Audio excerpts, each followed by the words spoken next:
New Original Smartwatch Pro Maxis Smartwatch plus TWS Pro for headset 2-in-1. Mabibili lamang sa halagang $1,099.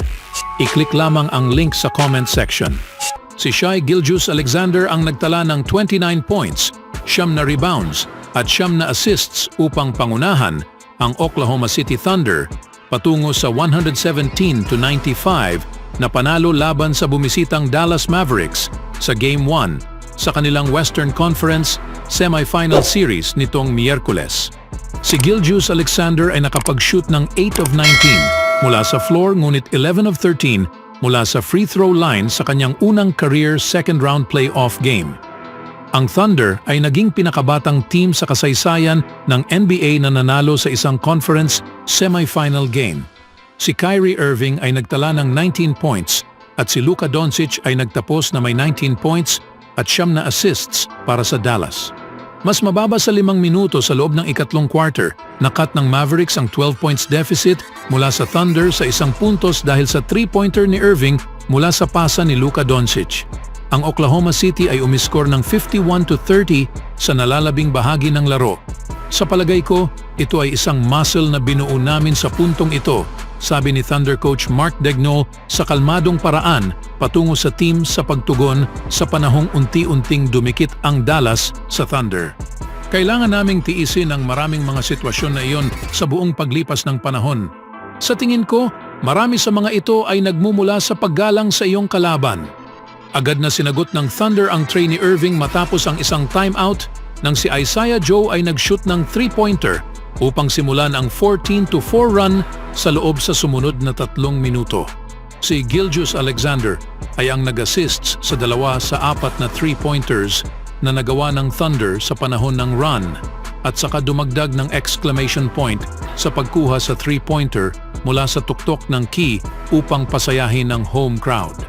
Bago ang laro, pinuri ni Doncic si Luguentz Dort ng Oklahoma City. Tinatawag siyang isa sa mga nangungunang perimeter defenders sa NBA. Pinatunayan ni Dort yon sa mahalagang sequence na kumuha sa bola mula kay Doncic malapit sa midcourt. Sumalaksak upang kunin ang bola bago agad mahanap si Joe na pinakain ito kay Jalen Williams para sa isang dunk. Tinulungan ni Dort ang Thunder na malimit si Doncic sa 6 of 19 shooting, kabilang ang 1 of 8 mula sa labas ng arc. Sila ay isang magaling na team, magaling sa depensa, magaling sa opensa, kaya hindi ito magiging madali, sabi ni Doncic. Kailangan naming maglaro ng napakagandang basketball, focused basketball, sa loob ng 48 minutes. Ang Mavericks ay umabot sa halos 4 na minuto na walang field goal sa late sa third habang pinalawak ng Oklahoma City ang kanilang lead sa hanggang 15 points bago binalik ito ng Dallas sa 10 points sa 2 baskets sa huling 30 seconds.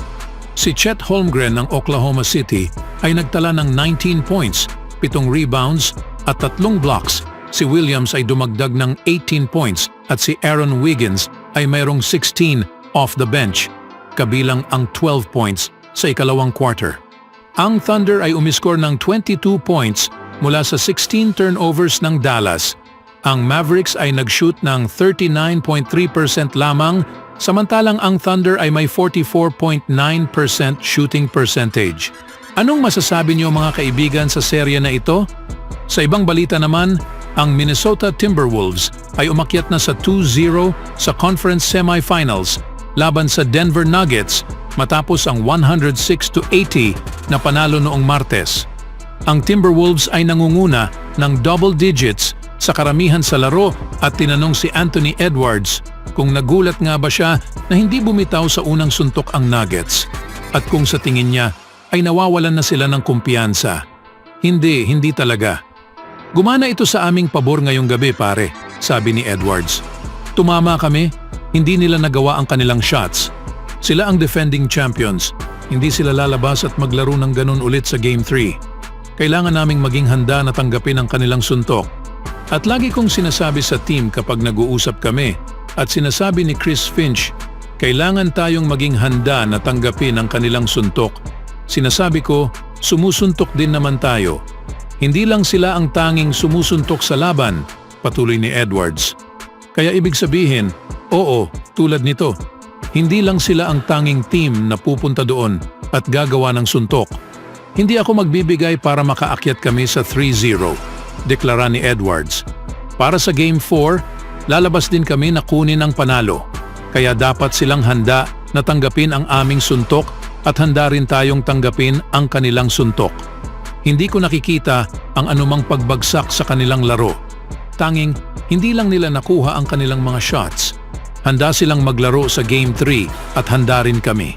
Ito ang tiyak na mindset na gusto mo sa isang team star player dahil ito ay kumakalat sa iba pang miyembro ng team. Alam ni Edwards na hindi susuko ang Nuggets at malinaw ang kanyang mensahe na maging handa sa mga suntok at hindi magpapatalo. Sa Game 2 bagaman, ang Timberwolves lang ang nakikitang sumusuntok. Naging leading sila sa hanggang 32 points sa isang yugto at lubos na pinatunayan ang kanilang husay laban sa defending champion. Ginawa ni Edwards ang kanyang bahagi sa pagwasak na iyon dahil nagtala siya ng 27 points, 2 rebounds, 7 assists at 2 steals sa gabi. Katulad sa Phoenix Suns sa unang round, hindi pa rin natuklasan ng Nuggets ang paraan upang pigilan ang 22-year-old player. Anong masasabi niyo mga kaibigan sa mindset ni Anthony Edwards sa series na ito? Speaking of Nuggets, ang guard ng Denver Nuggets na si Jamal Murray ay pinatawan ng $100,000 na multa ng NBA ngunit hindi na suspend para sa pagsasagawa sa multiple objects sa direksyon sa isang opisyal ng laro habang ito ay nasa live play, ayon sa inanunsyo ng liga ngayong araw. Si Murray ay hinagis ang tuwalya at isang heat pack sa court sa late sa second quarter sa pagkatalo ng Denver sa 108-80 sa Minnesota na nagbigay sa Timberwolves ng 2-0 lead sa NBA Western Conference Semifinal Series na lilipat sa Minneapolis ngayong weekend. Naging frustrated ang Nuggets sa mga officiating habang sila ay nag-trailed ng 28 points bago mag-halftime. Ang paghagis ng heat pack ang pinakamalaking atensyon dahil sa mga replay ng TNT na ipinapakita na si Murray na nakaupo sa dulo ng bench ng Denver ang gumawa nito. Lumantad ito sa sahig habang ang mga players ay naglalaban sa looban bago gumawa ng layup si Karl Anthony Towns ng Minnesota na may 4.41 minutes pa bago matapos ang second quarter. Kinuha ni Nuggets guard Kentavious Caldwell-Pope ang heat pack at itinapon ito sa tabi habang pinagsabihan ng public address announcer ang crowd na huwag magtapon ng anumang bagay sa court.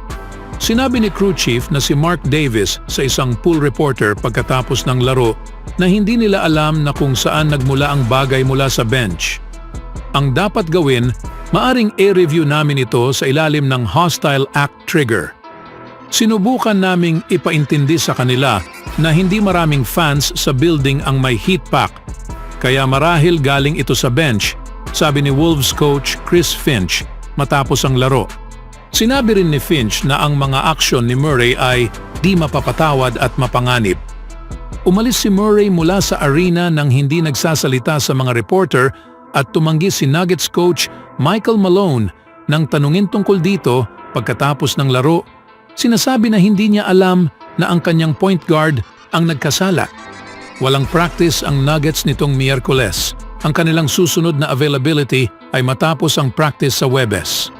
Nabalisa si Murray sa isang strained left calf at sa matinik na depensa ng Timberwolves, nakapag-shoot lang siya ng 3 of 18 sa Game 2, nagtapos na may 8 puntos. Ang mababang performance na ito ay sumunod sa kanyang scoreless first half sa Game 1. Ang unang pagkakataon na nangyari sa kanya ito sa anumang half sa kanyang 59 career NBA playoff games. Anong masasabi niyo mga kaibigan sa lagay ngayon ni Jamal Murray? Always do it on my own, so I gotta get through it. And the only thing I know is to love what I'm doing. Never give up, never slow, till I finally prove it. Never listen to the no's, I just wanna keep moving. Keep my head up when I act, head up that's a fact. Never looking back, I'ma keep myself on track.